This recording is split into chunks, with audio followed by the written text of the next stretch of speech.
go. By now, say hello, converts will to life. To enter German paradise and champion dignity. A lovely colour consulting me to watch you change and taste it fine. Similar things that money can buy. Rush content, plastic crap. My life might be worth more than that. Like girls can own something straight. I'm no baker, I'm on a street. Love drugs, my wood, fish, race, Oh, happy days! The sort of goal he scores so often for Chelsea for the keeper. Steve, did you hear that David Beckham was wearing a CRASS t-shirt? Yes, I did. Designed by Jean-Paul Gaultier. At that time I didn't really think anything. It was just like, well, that kind of stuff. People have been selling CRASS merchandise for like years and I've not bothered about it, so why should I bother about it now, you know? And I didn't. But it's only recently that since I've had numerous people coming to me and saying loads of CRASS stuff is being sold on the internet. And there's a bloody clock with a CRASS symbol on it, that or Eve Libertine with the flag from the Feedman 5000 thing. Buy a clock, you can buy, you know, obviously t-shirts, little coasters, tea towels and shit like this, and all of that money is going somewhere, and I don't know where the fucking hell it's going, so I just want to try and stop that. It seemed very ironic that, you know, probably one of the wealthiest non-landed gentry, or well, certainly he must be one of the wealthiest people in this country, was wearing a CRASS t-shirt. And then I just forgot about it. I mean, I did sort of think of following it up by maybe doing a t-shirt with him on it, wearing a CRASS t-shirt. And I just thought it'd be ironic to produce a t-shirt of him wearing a CRASS t-shirt with something like, you know, David supports CRASS. And see, you know, how long it would be before their lawyers tried it on with us. But at the moment we're being ripped off, and we're not getting paid for it. Well, what we could do is still get ripped off, but be paid for it. You know, this is the year 2006 now. It's not 1981 or whatever. The world has changed, and it's. And what do you mean by that? That it's not. In the late 70s and the early 80s, it was possible to live on a dole, and it was possible to not have a job, or you could live without money. Now you can't. It's really fucking difficult. You've got to have money. You've got to. Not you've got to have money. I sound like a fucking capitalist, you know, just on about money all the time. And it's not that. It's just the world is different now, and you have to move with it. And I just am so frustrated with the thought that some fucking big company, you know, don't even know who CRASS were, but it's the product sells well, so they're fucking selling it and getting the money for it, and we're not getting nothing. Fuck it. Bollocks, that's got to stop. That's just crap.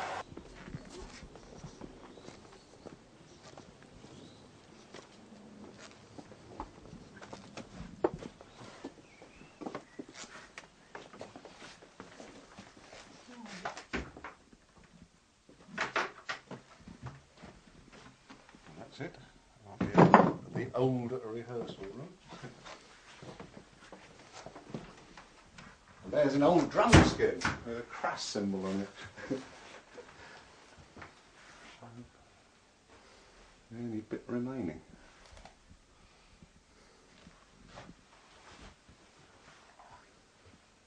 It's been lots of things since then. It used to be completely lined with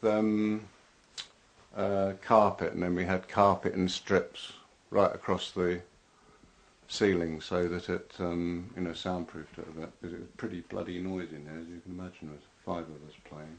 But, yeah.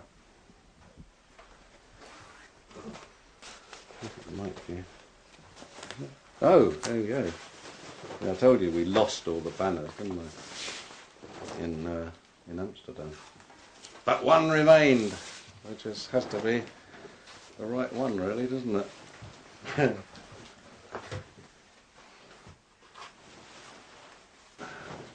you go. I should be doing "There is no force but yourself," all right? Yeah. Yeah. The one remainder. Now, an old Remo head. Whoa!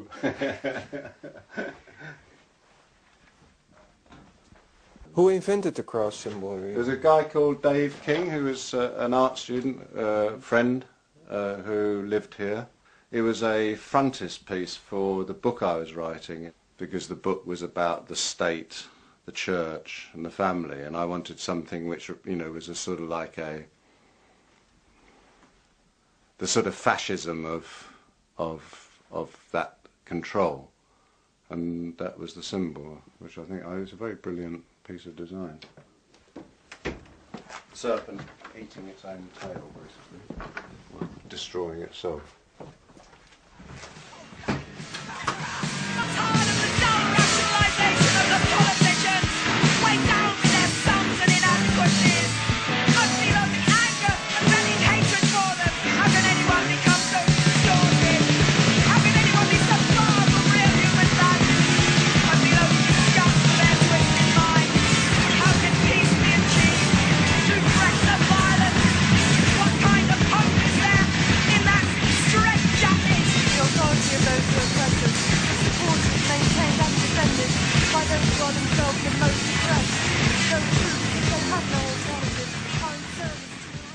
And how exactly was CRASS socially and politically active? How direct?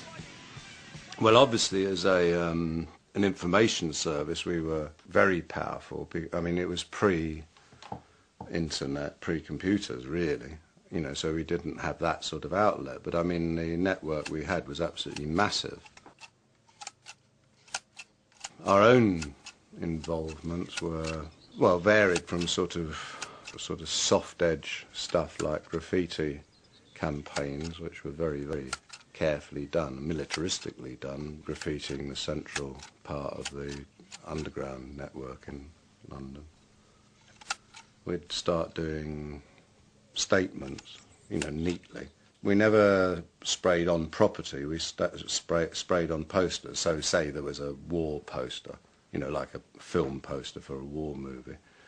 Then we'd have Fight War Not Wars on it, you know, very neatly.